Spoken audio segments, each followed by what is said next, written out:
All right. Thank you, everyone. My name is Isabelle Zayas, and where do I begin? I guess I should say that I am the living proof, the living evidence of the power of qigong. And I would like to say also that, two things I wanted to say before I begin, actually. One, Mary Zelmer. When Mary was getting her beautiful download of Dr. Chow's passing, I was actually sitting with Dr. Chow holding her hand for the last moments of her life. And so it's just, I was looking so forward to hearing her presentation and knowing that the two of us were connecting and holding Dr. Chow, or really, quite frankly, she was holding us, okay? She was holding us, as she always does. So that's one thing. The other thing I want to mention is, because I'm going to talk mostly about Dr. Chow here and my journey through stage 4 cancer, but I have to honor that my current Chinese doctor is Dr. Erlene Chang, and she is absolutely amazing. And I did not think that I would ever be able to find someone to take the place of Dr. Chow. And of course, they're different, but, and I stopped seeing Dr. Chow when she got ill, so I went many, many years without anyone at all. But when I met Dr. Chang, I was just astounded. And so she's part of this healing success, okay? So in 2013, I was diagnosed with stage 4 metastatic breast cancer. I had a tumor that crushed my spine in the middle, a 70% compression fracture in the thoracic spine. And I didn't get a super warm introduction to what that meant. The doctor told me that essentially it was not a matter of if, but when I would die, that I had a 3% chance of survivability past 2 years. Due to the aggressive nature of the cancer. Now I should explain that I had already been through 1 entire year of cancer treatment. For stage 3 breast cancer, I had been on extremely aggressive chemotherapies. I had had a mastectomy, I had had radiation, I had been hospitalized with MRSA. I had come a long way already. So they thought, when this tumor happened, they thought, whoa, this is really aggressive. And the look on the doctor's face was, really not very reassuring. And I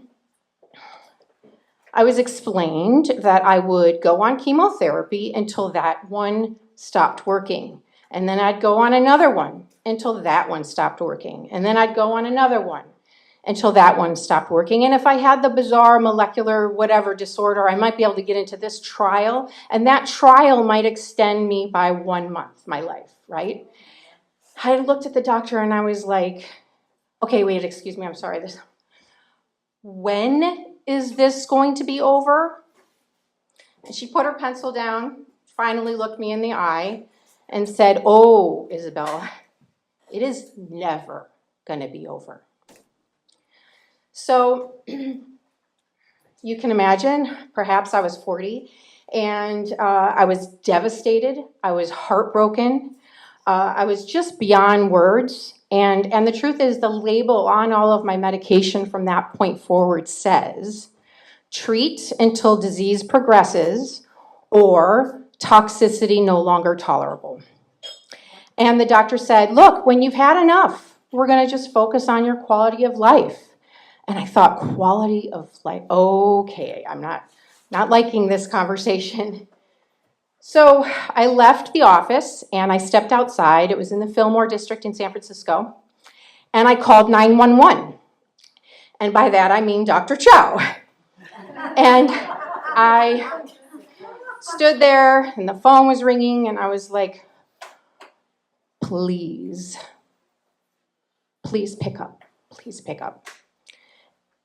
And on the second ring, she answered the phone and just the floodgate of tears finally started coming out.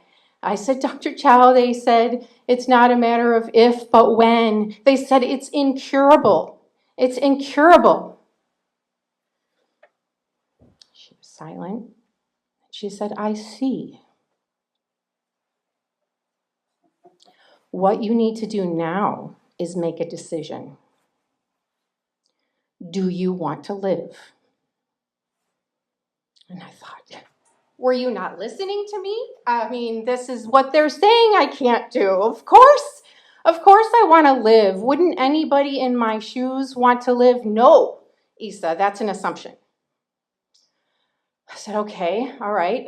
Okay, I can get that that's an assumption. And there's one little intuitive hit that did happen in that moment, and I'm going to come back to it later, but I'm just going to say I got what I needed. It was about a 10-minute call I'm sure I probably went over to her house afterwards, but anyway, I got what I needed, and what I needed was the one thing that would fuel a decade of perseverance in this illness. She had hope. She had hope. To me, she had pure hope. To her, she's like, I've got, 5,000 years of Chinese medicine behind me to say that you've got hope, And so basically, I went and what I call double down. I doubled down on my Chao Qigong practice. Now, I'd met her in 2004. I took her level 1 and 2, and I took all these things. I got roped into coordinating the 8th World Congress on Qigong, as you know, like we get roped in.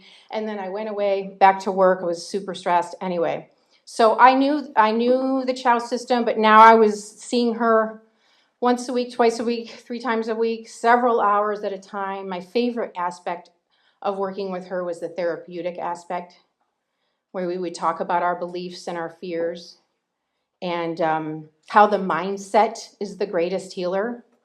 And now this resonated with who I was as a person, because ever since I was a child, I was interested in the nature of reality. Partially because of deep existential angst, and partially because my father stoked in me this enormous curiosity for how does the world work and quantum physics. And I was a poet. And at the age of 4, I wrote my first poem. And my grandfather recorded it for posterity. And it said, "Froggy, froggy, jump up high. Froggy, froggy, touch the sky. Froggy, froggy, be free." And I knew that our mind was something that we could create freedom with, but I had never applied it to this idea of healing. I was never sick before. And so what she was teaching me really resonated. Anyway, I doubled down, because before that, for the year before, I'd show up at her office and, "Isa, did you eat properly? Did you do your Qigong exercises?" "No, Dr. Chow, I did some." Because I'm very Western-minded, and so just in time is a great way to do things, right?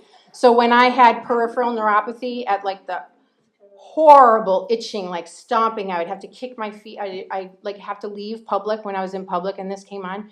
But if that came on, I could do Qigong and it would go away. So that was good enough, right? I'll just do it when I need it. I'll just do it when I have nausea. I'll just do it when I have peripheral neuropathy. And I didn't really particularly like to be told what to eat. And she said, "Isabelle, you have the most stubborn streak." And I was like, I know, but it will be because of my stubborn streak that I will heal. And so, let's see. In the immediate term, it got worse. Went up and down my spine to other bones. It went into my liver and to suspicious spots in my lungs. I pretty much thought I was going to die. And I joined a young women's metastatic support group called METS in the City, Metastatic Cancer in the City. And in the first 3 weeks, 3 women died. And I was like, oh, what kind of support is this? I'm petrified. But I did my Qigong for 3 hours a day at the park. I knew at this point what a way of life meant like. It just clicked what way of life meant like, instead of quick fix or just in time. I did it for 3 hours at the park every day. I did all the meditations. I created my own meditations. I continued working with Dr. Chow. And 4 months later, I had a clean PET scan. Now, doesn't end there. Lots of complications and 2 recurrences, but it never came back to my liver or any other place in my body that it hadn't already been. And, and because it was stage 4 cancer, I did have to stay on chemotherapy. That's the Western protocol. So out of my decade of healing, I was on chemotherapy for 8 years. Now, some of that was aggressive chemotherapy, and some of that I call chemo light. And that accumulated over time. But the cognitive impairment was unbearable. I don't want to even go down the side effects. But here's the thing. Okay, so today I am cancer-free. And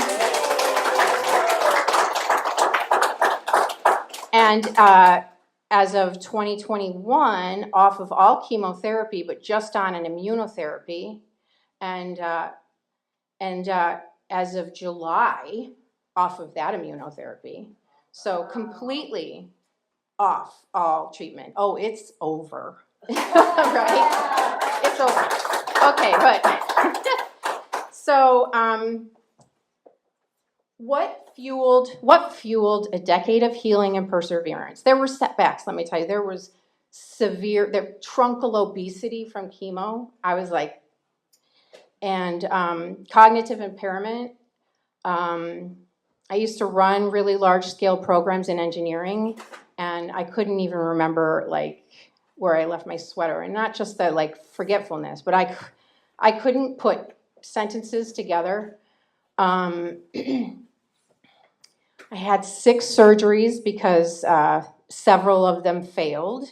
And so several hospitalizations with infections, several radiations.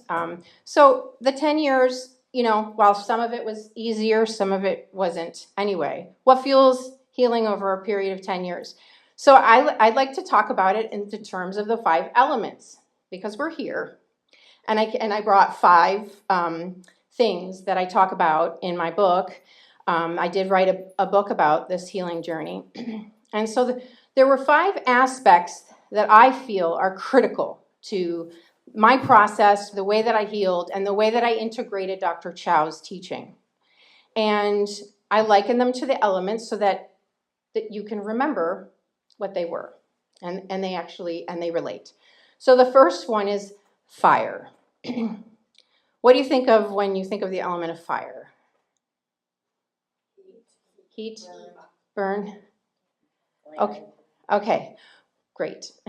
Passion. I think of passion and fuel. Okay, so the first element is belief in possibility and hope.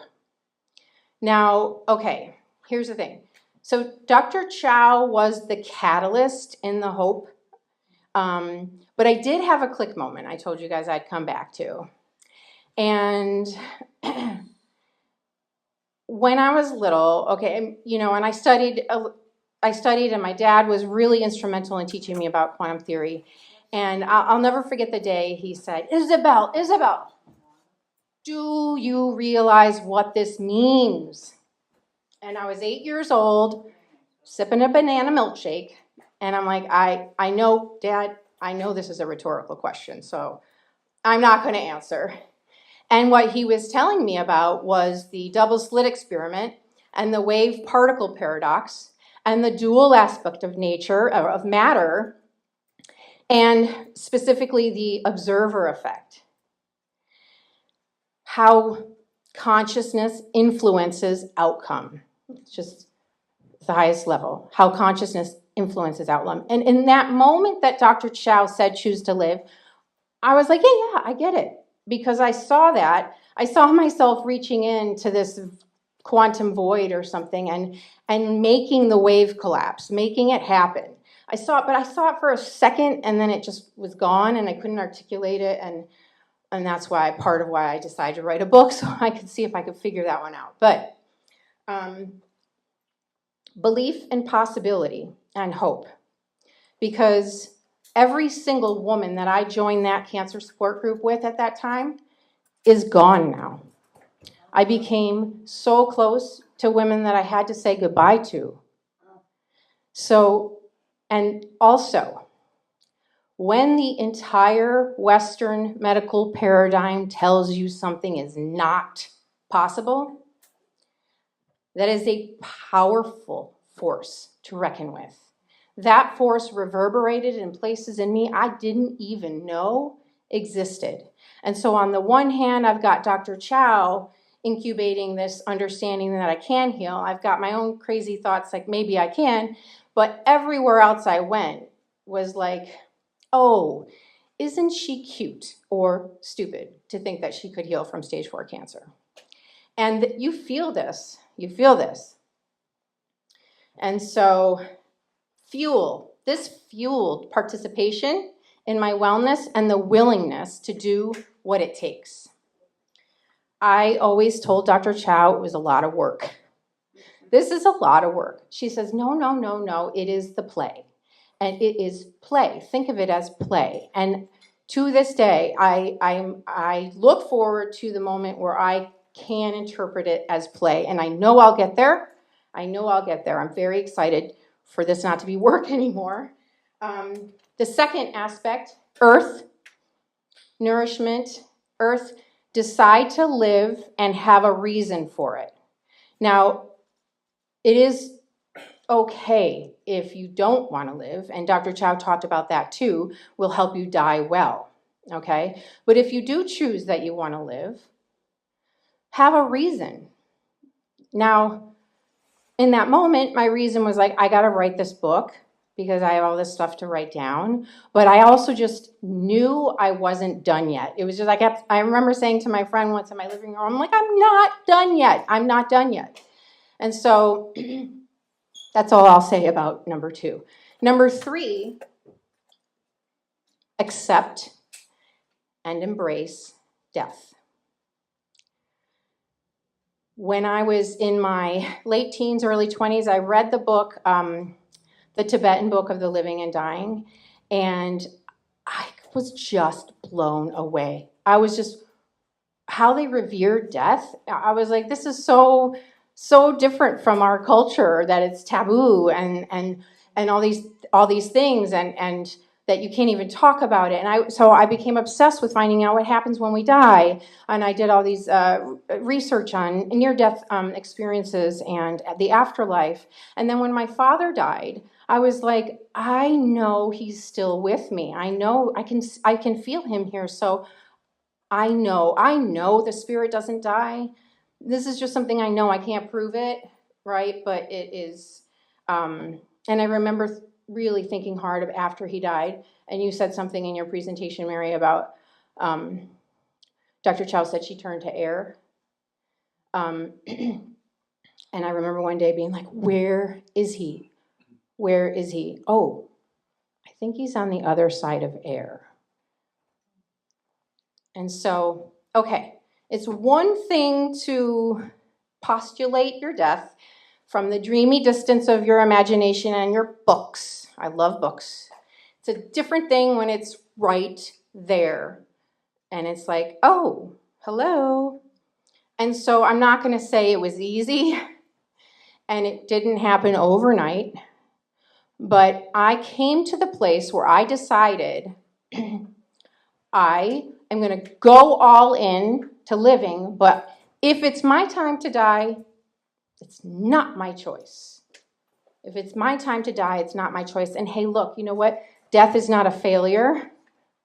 It's a promotion, right?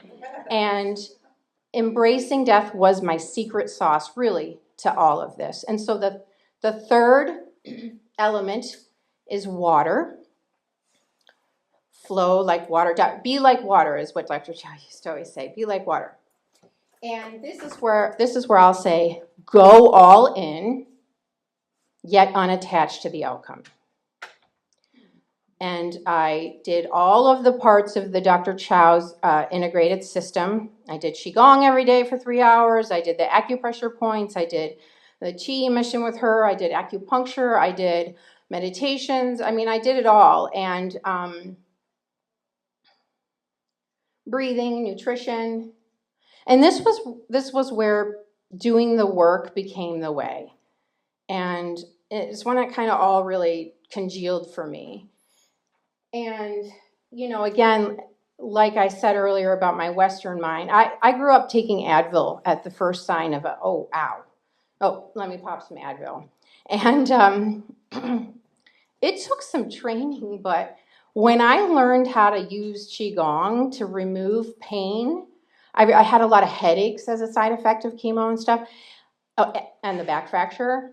When I learned how to use qigong to relieve pain and not go first to a pill, it's like I became superhuman. I was like transformed. I was like, this is powerful. This is self-empowerment. Like to think that I can first heal myself before I have to go to medicine. And medicine is very, very needed, and I needed it lots of times. But that kind of transformation was extremely powerful. And the last one is wood. And when I think of wood, I think of growth and nourishment, and my element for that is love, not fight. Now, in the cancer industry, they tout a fight. Fight that cancer, battle that, crush it, you know. And so you got to sort of remove yourself from that, and you got to remove yourself from that and sort of just remember that love is the only thing that heals, and it's the only thing with the kind of nourishment that will heal you. And this is where cell babies. For those of you who work with Dr. Chow, she used to always talk about our cell babies. The trillions of cells in the body, and they're constantly regenerating themselves. And so in a week, in a month, in a year, your organs are all replaced by new cells. So what does that mean? Your cells are babies. What do babies need? Nourishment, love, and praise. And so, okay, I started talking to my cells. And I started sending them love and saying, okay, I'm here, I'm listening, I love you, even you, cancer cells. What are you telling me? Let me listen. I want to sit here and I want to listen and I want to love you.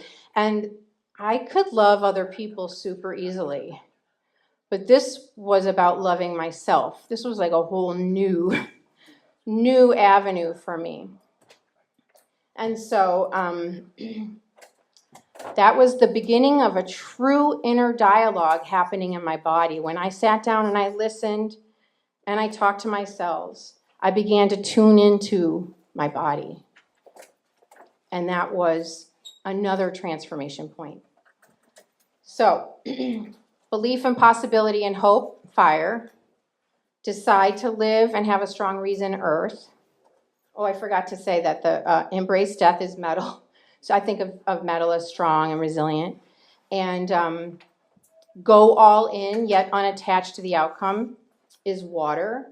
And another thing you said about being comfortable with being uncomfortable. I mean, that is something that I've written chapters and chapters about, because when you go through all the things that I've gone through, like, it is about embracing being comfortable when you're uncomfortable, and releasing your attachment to need to like something or dislike something. I mean, how often I like this, I don't like that. How often is that actually eroding us instead of just sitting there and being neutral with it? And so that really resonated with me. And also the whole dual aspect of nature and yin and yang, that life is paradox and life is uncertainty. But the upshot of uncertainty is opportunity, right? Is possibilities. It's possibilities. So in closing, I can say, okay, so while it's a giant reward that I am alive, and I feel wonderful, and I can't wait to start part 2 of my life, and I really have Dr. Chow to thank for it, and multiple people who supported me along the way, and now Dr. Chang. What I can say is that that's not actually the real gift from this. It's not the real reward. The real gift is that I'm whole. I am whole. And I finally reached the freedom I wrote about as a 4-year-old. The freedom of the mind, not dependent on circumstance, not dependent on outcomes. And so I will die. We'll all die. I don't know how long I'll be living. And that's not really the point. The point is, I rather live whole than not, right? And so that, to me, is true integrated healing. And I'm going to leave you with a quote. This is my favorite of Dr. Chow's quotes, because I think it really sums up what a patient needs to know. Giving individuals the power to determine and manage their own health and destinies is the secret of true healing. And so she was teaching me patiently and quietly all along the way, but she allowed me to believe that I came up with things, that I thought of things. And because of that self-empowerment, you step into the participatory role in a participatory universe. So thank you.